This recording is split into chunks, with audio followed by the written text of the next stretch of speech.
Welcome to week 2 of Speaking Senses. This week we will be addressing proprioception and interoception. Here again is an overview of our roadmap, and you can see we are at week 2 with proprioception and interoception.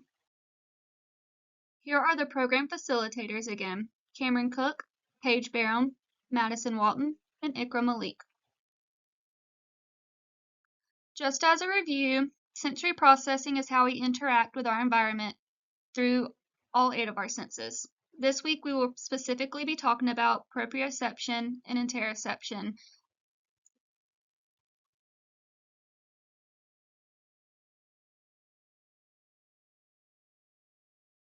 Proprioception is the sense that helps children understand where their bodies are in space. It increases their body awareness and their ability to perceive their bodies in their environments.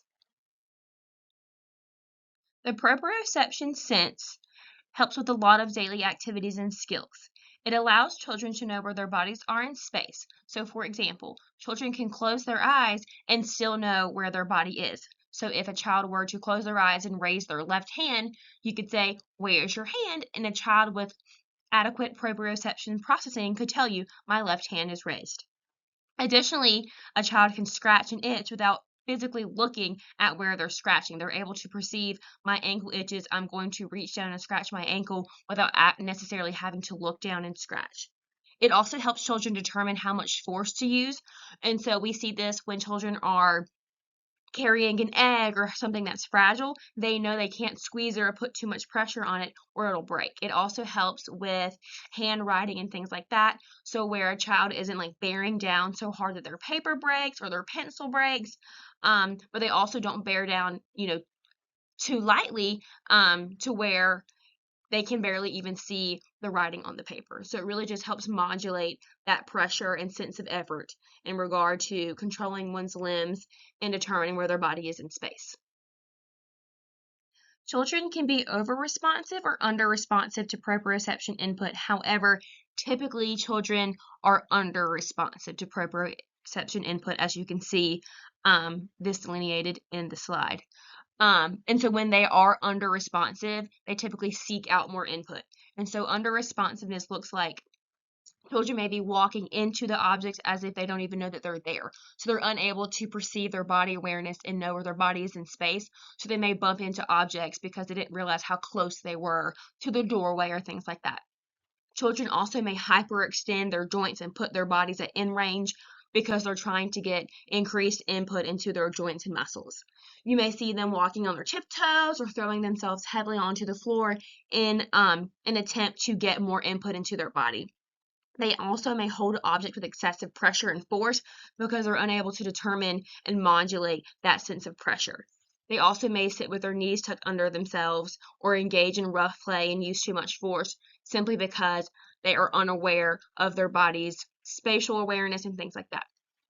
However, on the other side, over-responsiveness to proprioceptive input is less common, but it may, look like guarded movements, or they're a little bit more nervous to move their body because they're so hyper aware of where they're at. They just become, overly sensitive to it. They also may experience like fear or disinterest in these large movements or physical activity because of that hyper awareness. Next, we're going to introduce talking about interoception sensory processing. Interoception allows us to answer the question, "How do I feel?" It allows us to understand and recognize our internal bodily sensations and recognize those feelings of, "Hey, I'm hungry," or "I need to go to the bathroom," or feeling that your heart's beating after you exercise, or even when you're feeling angry.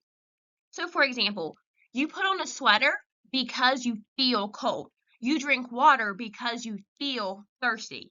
And you go to the bathroom because you feel like you need to use the bathroom. So interoception is what allows us to have these feelings. And children cannot implement self-regulation strategies such as taking deep breaths or going for a walk if they are not first understanding and recognizing that they are dysregulated. Therefore, interoception processing must first be addressed before a child can be asked to implement self-regulation strategies. So what does interoception sensory processing look like behaviorally? Under-responsiveness occurs when children are not recognizing the interoception sense. So this may look like children are not often feeling that their hunger and or thirst needs have been met, even if they had just eaten, because they're so under responsiveness, they have not felt that they've been satisfied in that way. They also may not feel pain until it hits a really intense level. So they're not recognizing that internal sense of pain until it reaches such an extreme level that it's almost like dangerous at that point. Children also may have accidents or use the bathroom on themselves because they didn't recognize that they needed to use the bathroom in time to get to a restroom. They also may have emotional outbursts that seem to kind of come out of the blue because they're not recognizing the buildup of an emotion. They're just all of a sudden really, really mad instead of recognizing that they may have been a little annoyed or a little bit mad. Now they're just overly mad to the point that they can't control it. They also may be unaware of when they need rest breaks. So they have a hard time tuning in to those internal sensations like their heart beating or sweating or, their body temperature rising when they're hot. So they're not really processing those physiological responses. So they're unaware that they need to take a break. They also, children may experience over-responsiveness to interoception processing, and that may look like them feeling really, really hungry or thirsty or really, really full after just eating appropriate portions. So because their body is so in tune to their internal sensations, anything that they experience is to the extreme. So, for example, they also may have these strong reactions to pain. They may constantly feeling like they need to go to the bathroom because even when their bladder may not be completely full, they're recognizing it to such an extreme extent, they feel like they need to go to the bathroom. They also may be extremely sensitive to and distracted by their internal thoughts and feelings, as well as their internal bodily sensations, such as hearing their heartbeat, even when it's at a normal level. Proprioception, learning activity, animal walks. Benefits of animal walks. It helps a child become more aware of their space. It provides deep input to their muscles and joints. Additionally, improves body and hand strength and weight-bearing tolerance while promoting balance and motor skills. Here we have another learning activity, interoception social stories in a body check chart. What are the benefits of interoception social stories? They help children understand the complex topic of interoception. They also help children see what this looks like within a book's character. While reading the stories, this helps manage expectations and explains what to do in certain situations.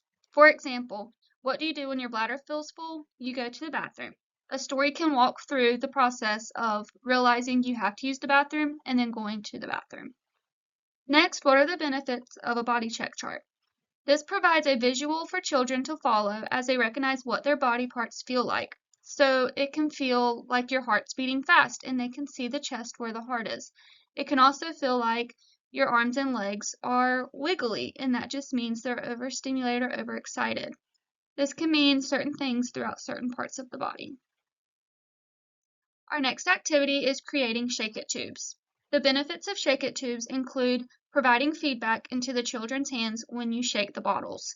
This also stimulates multiple senses such as vision with all the colors, proprioception with providing the input back into their shoulder joint as they shake the bottle, as well as a little bit of auditory while the beads hit the side of the glass.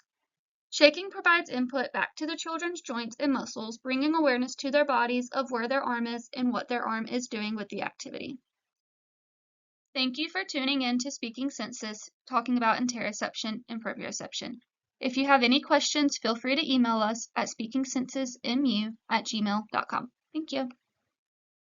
Here below are links to our website, Instagram, and Facebook. Please feel free to scan the QR codes and they should take you straight to the site. We would enjoy being connected with everybody. Thank you.